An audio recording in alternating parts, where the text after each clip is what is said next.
UP के CM Yogi Adityanath ने त्योहार के उत्सव में खलल डालने वालों को सख्त चेतावनी दी है। योगी ने कहा कि त्योहार शांतिपूर्ण और सौहार्दपूर्ण तरीके से मनाया जाना चाहिए। अगर किसी ने भी इसमें व्यवधान पैदा किया तो जेल की सलाखें उसका इंतजार कर रहे हैं।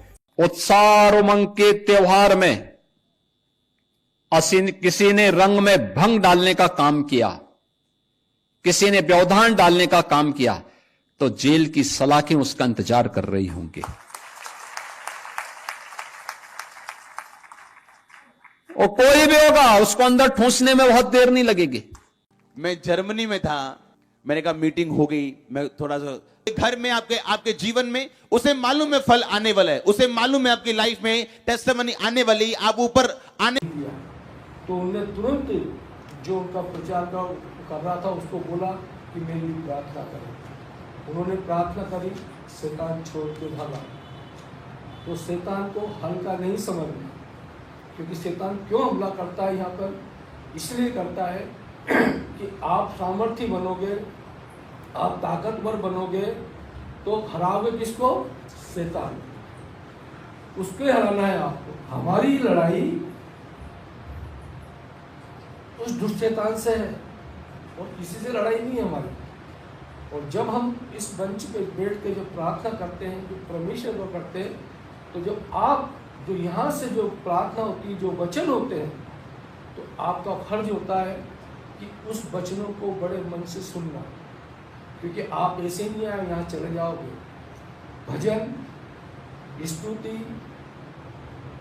वचन, प्रार्थना, निवेदन सब परमेश्वर के लिए महिमा देने के लिए ही करते हैं। पर अगर गीत गाएंगे तो परमेश्वर को महिमा देंगे, वचन जो पादरी बोलेगा, जो भाई बोलेगा वो परमेश्वर को महिमा देगा, जो प्रार्थना करेगा वो परमेश्वर को महिमा देगा, जो गवाही देगा वो परमेश्वर को महिमा देगा। अभी गवाहियाँ सुनी आपने, हम सब करने वाला एक ही परमेश्वर है, वो हमारा जिंदा परमेश्वर है।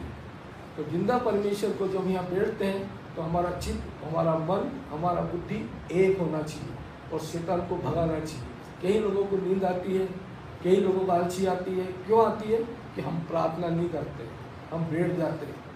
हम ये करना चाहिए, कोई भी कलीसिया के अंदर सुस्त ना हो, कोई भी कलीसिया कमज़ोर ना हो, क्योंकि परमेश्वर यहाँ मौजूद होता है। आप सबकी प्रार्थना सुनकर परमेश्वर अपना कार्य करता है। अब एक वचन से बात करते हैं अपन, भजन संहिता 47, 47, 6-7।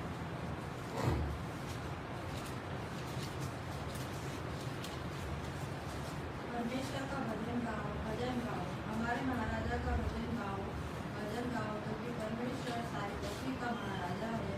समझ बूझकर बुद्धि से भजन गाओ। बस वो 2 बार बोला भजन गाओ, भजन गाओ, हमारे महाराजा का भजन गाओ, लेकिन कैसे गाओ? सब बूझ के। जब भजन वाला यहाँ भजन गाता है तो ये जो स्टेज है यहाँ पर कोई अगर अपनी महिमा करे तो वो गलत करता है। यहाँ जो भजनकार भजन गाते हैं वो मुगध होकर भजन गाते हैं, सूझबूझ से गाते हैं, ताकि जब वो भजन गाता है तो जो हमारे कानों में भजन जाता है वो भी एक तरह की प्रार्थना, एक तरह की स्तुति है। क्योंकि भजन का जो शब्द होता है हमारे कानों में जाने के बाद में हमें बहुत कुछ राहत देता है। कहते हैं कि भजन गाया तो मैं रो दिया। भजन गाने के बाद पवित्र आत्मा का अभिषेक होता है, पवित्र आत्मा उतरता है। अगर आप भजन ध्यान से नहीं सुनोगे, इसलिए परमेश्वर ने यह भी कहा है कि भजन गाने वाला सूझबूझ के साथ उस भजन को गाए। वो ये नहीं सोच के गाए कि मेरे को लोग देखें, ये सोच के गाए कि परमेश्वर यीशु वहाँ उपस्थित है, उसके दूत उपस्थित है, वो खुश और आनंद में हो। अब वचन देखें अपन, अय्यूब 12:11। जैसे टीप से भोजन चला जाता है, क्या वैसे ही कान से वचन नहीं पढ़ते जाते? अब सुनो, हम जब भोजन करते हैं तो हम तुरंत हो जाते हैं कि भोजन में मेरा पेट तुरंत हो गया। तो बोलते क्या वचन कानों से नहीं सुना जा सकते? जो परमेश्वर ने जो किया है, जो वचन सुनाए जाते हैं, क्या आप कानों से क्यों नहीं सुन सकते? उसको क्यों नहीं भोजन दे सकते हैं? ये बात कौन बोल रहा है? अय्यूब। क्यों बोल रहा है? कि वचन को कान से सुनकर हमारी अंदर जाता है, बुद्धि में जाता है, बुद्धि विकास होती है। और विकास होने से बुद्धि आती है और समझ आती है। इसलिए वचन को बराबर ध्यान से सुनना अपने को चाहिए। और वहाँ लिखा है परखना।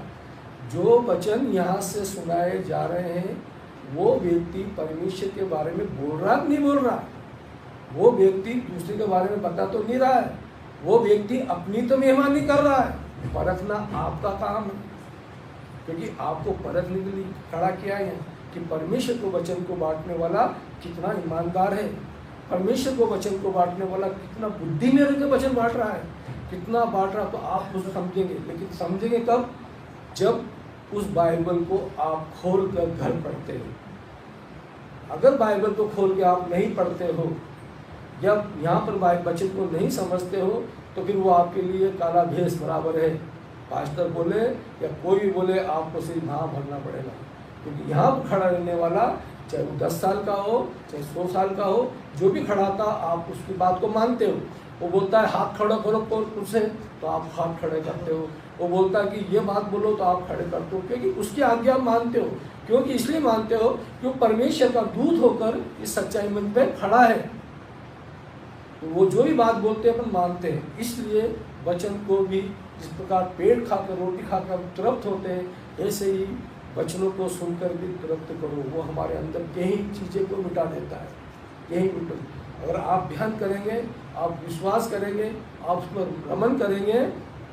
जब लाजर को जिंदा करा था यीशु मसीह ने, 4 दिन के मरे को लाजर को कितने सेकंड लगे थे? ज़्यादा 30 सेकंड लगा होगा कि हे पिता मेरी सुनता रूप लाजर बाहर आ। इतने बाद में उस लाजर की जो 4 दिन से हड्डियाँ सब गायब हो गई होगी, कीड़े पड़ गए होंगे, सब कुछ हो गया था, लेकिन उनकी आवाज़ सुनकर वो हड्डियाँ कैसे बन गई, किस प्रकार लाजर खड़ा हो गया और बाहर निकल आया। तो आप उस महान परमेश्वर को जिसने आकाश पृथ्वी बनाया, आप धन्य हो। क्योंकि लोग भटक रहे हैं, ज्ञान शांति के लिए भटक रहे हैं, लेकिन आपके पास यहाँ बैठे बैठे उस परमेश्वर के वचन को सुनने के लिए, सामर्थ बनाने के लिए कि योद्धा को परमेश्वर खड़ा करता है। तो वो उसको आवाज़ दिए। जब आपके अंदर भी जब हम प्रार्थना करते हैं कि इसका ऐसा हो जाए यीशु के नाम से, तो वहाँ पर भी आपकी वाणी के अंदर, हमारी वाणी में ताकत आती है। जब प्रार्थना करते हैं इसके पेट में ये है तो ऐसा हो जाए, उसी टाइम होता। क्यों होता है? हमारी वाणी शुद्ध हो जाती है। हमारी वाणी को अगर शुद्ध नहीं होगा, यीशु मसीह ने कोई बड़ी बात नहीं की, प्रभु तो मेरी शुद्धता है, तो हमारी वाणी को हम शुद्ध करें। और शुद्ध होगी वचन सुनने से, शुद्ध होगी कि परखने वाली बात सुनकर घर जाकर सोचो कि इस व्यक्ति ने, इस पास्टर ने इस वचन को क्या बोला, कोई गलत तो नहीं बोल रहा। ये परखना बहुत जरूरी है, परखना बहुत जरूरी है। क्योंकि इस सच्चाई मंच पर जिसने भी अपनी महिमा करी तो उसको जीवन नष्ट होना पड़ेगा, क्योंकि परमेश्वर कहता है कि पवित्र आत्मा की कभी भी वो निंदा नहीं सुन सकता है। इसलिए हमारी सच्ची लड़ाई तो ये है, उस दुष्ट शैतान को हराना है, हराना है। हमारे घर के अंदर अशांति फैला देता है, तो हम बोलते हैं ये क्या हो गया, लेकिन उधर नजर नहीं जाती है हमारी। तो उस शैतान ने हमारे घर के अंदर अशांति फैलाई, उसको हमें मारना है। हम बार बार इधर भगते हैं उधर भगते हैं, लेकिन उस शैतान को हराने की बात नहीं करते, जबकि आपके पास हथियार पड़ा हुआ है। बाइबल को बार बार मेरे मुख से निकलता है, बाइबल को उठाना बहुत कठिन है, लेकिन बाइबल को पढ़ना बहुत सरल है। जब बाइबल उड़ जाएगी तो शैतान भी भागेगा, लेकिन आपको ही करना पड़ेगा। कि मेरे घर में अशांति क्यों हो रही है, ये बड़ी फैमिली के अंदर ये बातें होती हैं, लेकिन क्या करें, एक आदमी क्या कर सकता है? फैमिली सामूहिक होकर परमात्मा को जानेगी तो वह परमेश्वर की शांति करेगा। परमेश्वर ने ये सुंदर जीवन दिया हमको, इस जीवन को नष्ट करने के लिए नहीं दिया है। हमें कोई अधिकार नहीं है उस दुष्ट शैतान से हराने का अधिकार है हमको। जब शैतान हमारे घरों में, हमारे मन में, हमारे डिप्रेशन की आत्मा लाके आदमी उनके मन में डालता है, तू आत्महत्या कर ले, तू मर जा, और ये बात सबके आती है, लेकिन हमें अधिकार नहीं है। हमें वो अधिकार नहीं है कि हमारे शरीर को कर दे। इसीलिए परमेश्वर के वचन को सुनना और बहुत जरूरी है। प्रार्थना हराने की हमें शिक्षा देता है। संतोष ऐसा धन है जो हमें दुखों में भी सुख देता है, और शैतान भी उससे डरता है। जब हमारे जीवन में संतोष रहता है तो हमें दुखों के अंदर भी सुख मिलता है। इसलिए मिलता है कि हमें बारे में आज नहीं मेरा प्रभु कल सुन लेगा। और इस संतोष के कारण शैतान भी डर जाता है कि इसके अंदर इतना तकलीफ आने के बाद भी इसके अंदर संतोष भरा हुआ है, ये तिलमिला नहीं रहा है, डगमगा नहीं रहा है, तो शैतान भी डर कर भागता है। तो संत परमेश्वर यीशु ने बोला कि धैर्य और संतोष ऐसा धन है कि तू उससे तो अपनी मृत्यु को भी बचा लेगा।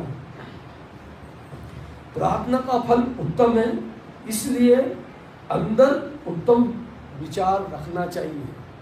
प्रार्थना जो भी कर रहे हो आपकी सुनी जाएगी, लेकिन उसका फल उत्तम है और उत्तम विचार होना चाहिए। और ये विश्वास करना चाहिए कि प्रभु के यीशु के लिए कुछ भी काम संभव नहीं है। उसकी प्रार्थना जब आप करते हो, बराबर प्रार्थना वहाँ लिखी जाती है, उनके चरणों में रहती है, लेकिन वो समय का स्वामी है। कई प्रार्थना ऐसी होती है कि जो हमें रोज करना चाहिए, और कई प्रार्थना ऐसी होती है कि एक बार प्रार्थना करने के बाद में सिर्फ परमेश्वर को धन्यवाद देना चाहिए बड़ी आशा भरी से कि ये मेरी प्रार्थना परमेश्वर